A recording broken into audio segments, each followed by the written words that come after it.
کسی بھی new state کو پاکستان کی ٹیریٹری میں شامل کرنے کے مجاز ہیں، ان کے پاس اختیار ہے کہ وہ لیجسلیشن کر کے کسی بھی علاقے کو پاکستان کی کسی بھی اسٹیٹ کو پاکستان کا حصہ ٹیریٹری میں شامل کر سکتے ہیں۔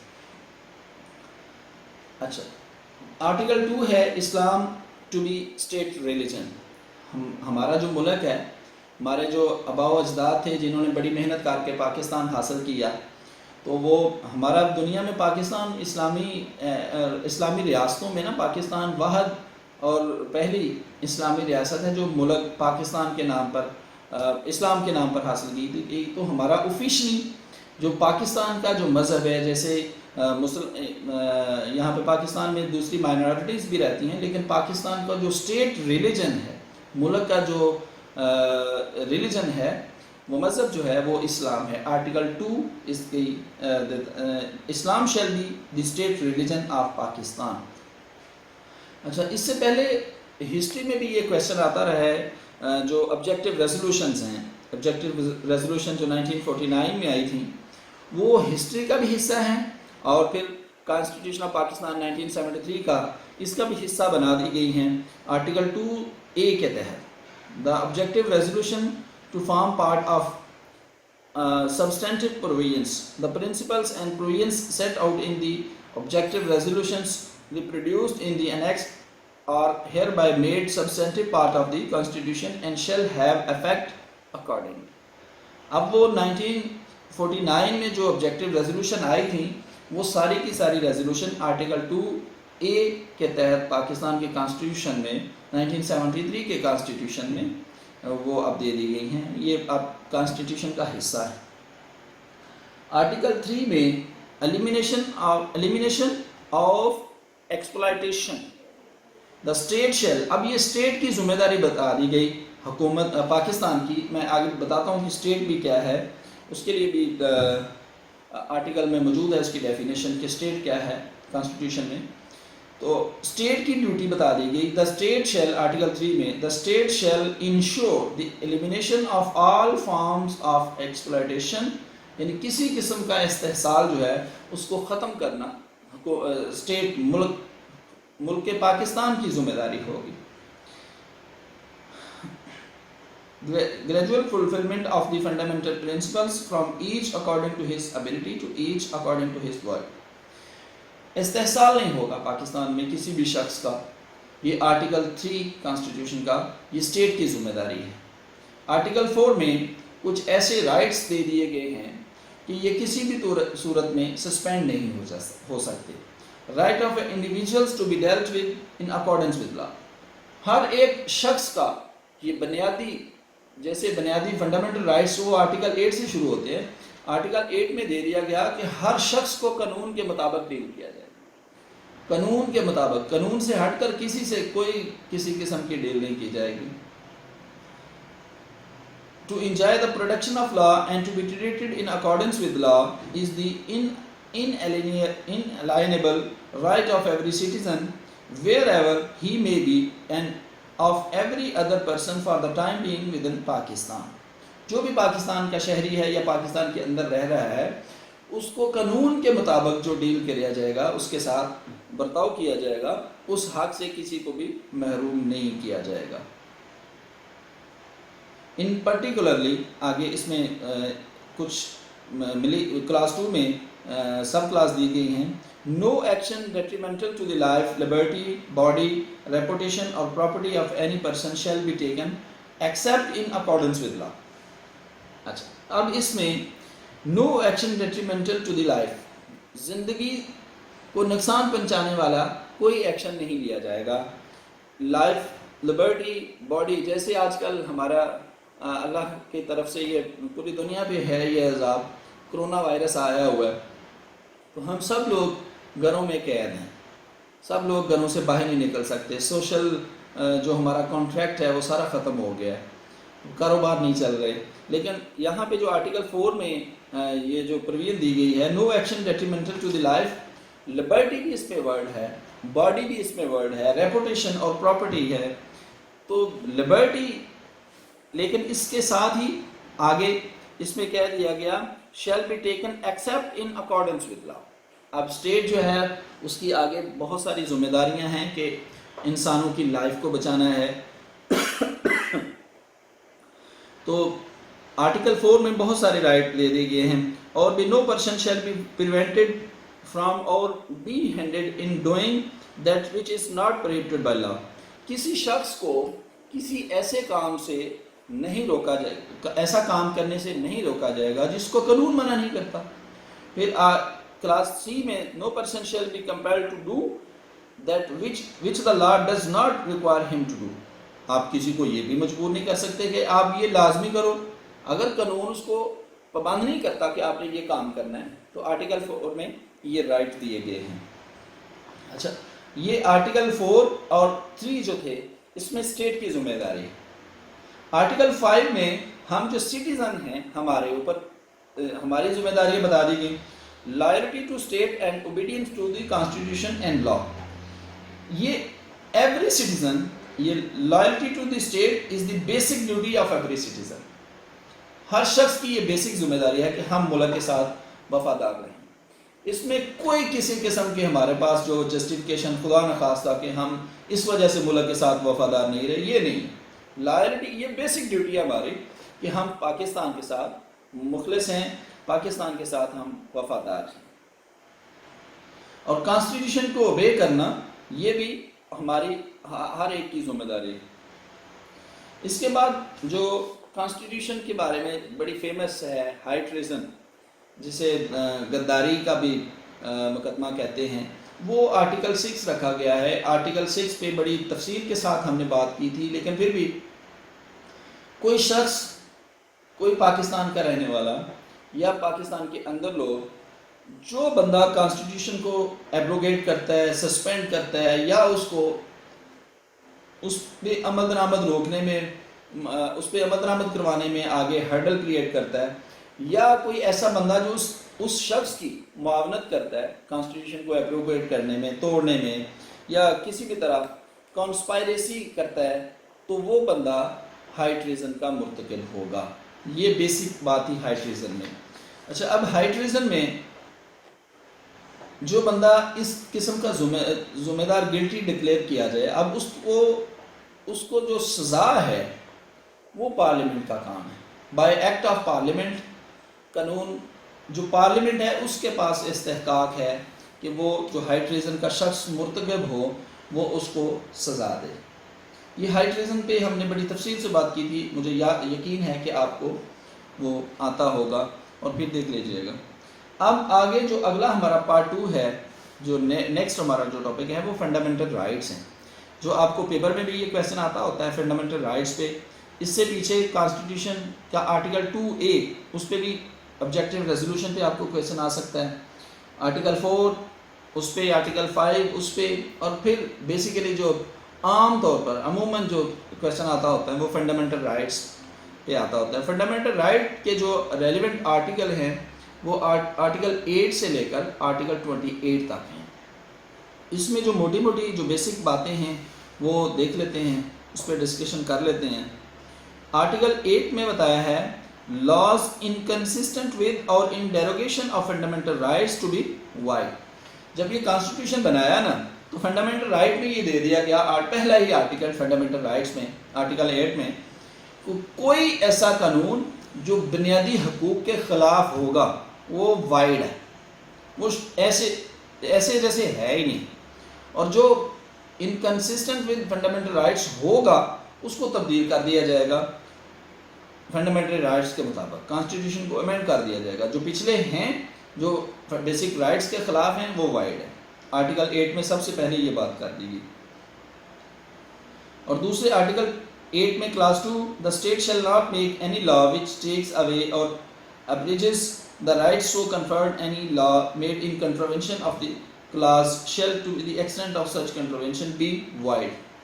کوئی ہمارا جو اسٹیٹ ہے, ہمارا جو ملک ہے, وہ کوئی ایسا قانون نہیں بنائیں گے جو فنڈامنٹل رائٹس کے خلاف ہوں. اگر بناتے ہیں تو وہ وائڈ ہوگا.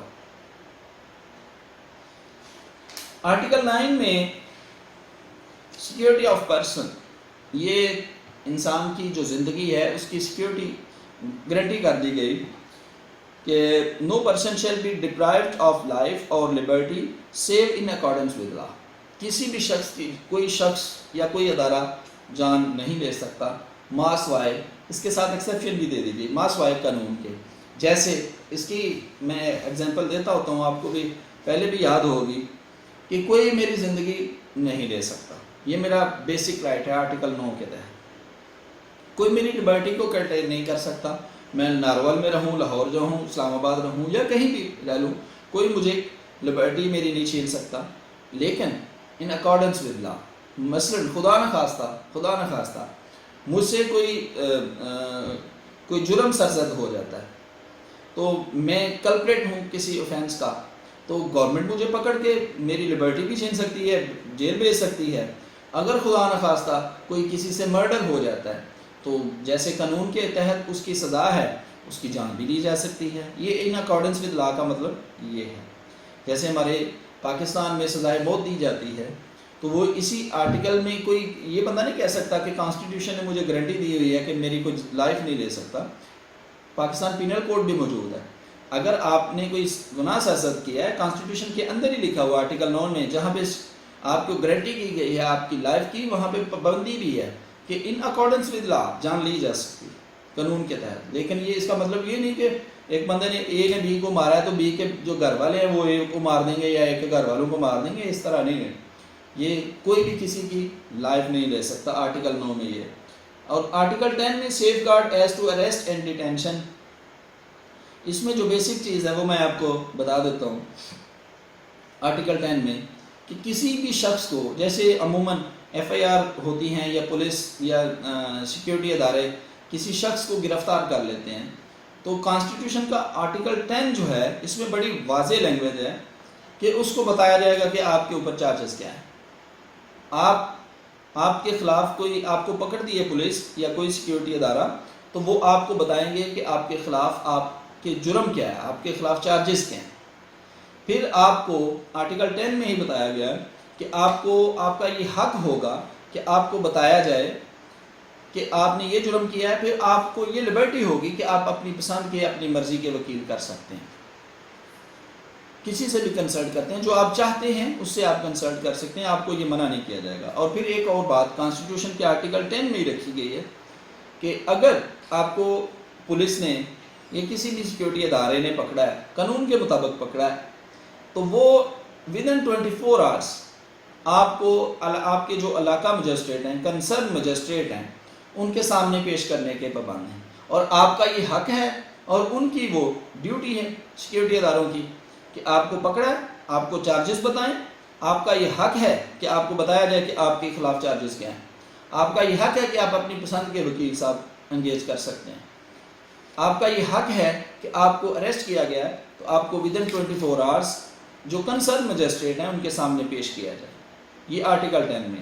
لیکن اس میں بھی ایک چیز، ایک ایکسیپشن دے دی گئی.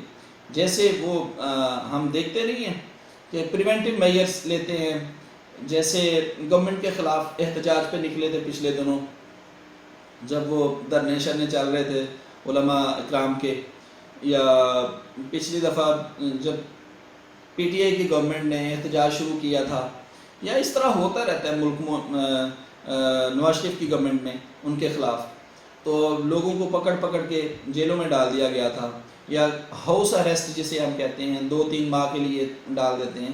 وہ پروویژن موجود ہے.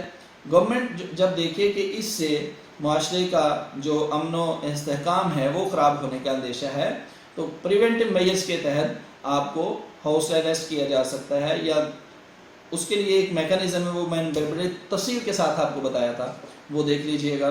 اور اس کے بعد آرٹیکل 11 ہے 10A right to fair trial. اب فیئر ٹرائل جو ہے یہ دونوں کا رائٹ ہے. یہ جو کمپلیننٹ ہوتا ہے اس کا بھی فیئر ٹرائل کا رائٹ ہے، اور جو اکیوز ہے اس کا بھی فیئر ٹرائل کا رائٹ ہے. آرٹیکل 10A جو ہے یہ دونوں طرف ہے. اب اگر آپ سول مقدمات میں چلے جائیں تو پلینٹف کا بھی رائٹ آف فیئر ٹرائل، اس کو بھی یہ رائٹ ہے آرٹیکل 10A میں، اور جو ڈیفینڈنٹ ہے اس کو بھی ہے. یہ کورٹ کا پروسیس ہے، اس کو ابیوز نہیں کیا جائے گا. اور یہ دونوں طرف حقوق ہیں. اگر دونوں طرفیں سے کسی ایک طرف جھکاؤ نہیں ہونا چاہیے، قانون کے مطابق، میرٹ کے مطابق فیصلہ ہونا چاہیے. یہ آپ کا فنڈامنٹل رائٹ ہے آرٹیکل 10A کے نیچے. آرٹیکل 11 میں slavery, force labour etcetera prohibited. ملک میں، ہمارے پاکستان میں کوئی غلامی کا قانون موجود نہیں ہے، نہیں ہوگا. فورس لیبر نہیں آپ کروا سکتے. آرٹیکل 10 میں، آرٹیکل 11 میں یہ ہے. آرٹیکل 12 میں ہے پروٹیکشن اگینسٹ ریٹروسپیکٹو پنشمنٹ. اب یہ ریٹروسپیکٹو پنشمنٹ میں ایک ہی بات بتا دیتا ہوں، اس کا کانسیپٹ لے لیں. قانون آج بنا ہے، سزا ہم دے رہے ہیں کہ آپ کو 2010 میں آپ نے یہ جرم سرزد، آپ سے یہ ہوا تھا. قانون آج بنا رہے ہیں، تو ریٹروسپیکٹو افیکٹ سے مراد کہ ہم پیچھے بھی قانون آج بنا رہے ہیں تو پیچھے والے جرائم کی بھی سزا دینا شروع کر دیں، تو یہ ریٹروسپیکٹو ایسے نہیں ہوتا. ریٹروسپیکٹو افیکٹ نہیں ہوگا.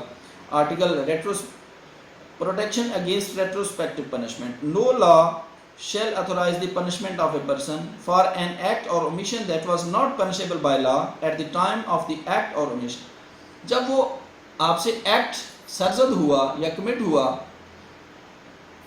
تو تب کوئی جرم نہیں تھا. قانون آج بنا ہے، 5 سال پہلے آپ سے وہ سرزد ہوا تھا پھر، تو اس کی سزا آپ کو نہیں دی جائے گی. یہ پروٹیکشن ہے آرٹیکل 12 میں. آرٹیکل 13 میں protection against double punishment and self incrimination. Double punishment, اس کو ڈبل جیبارڈی بھی کہتے ہیں. آپ نے پڑھا ہوگا رانا عارف صاحب سے ماشاءاللہ.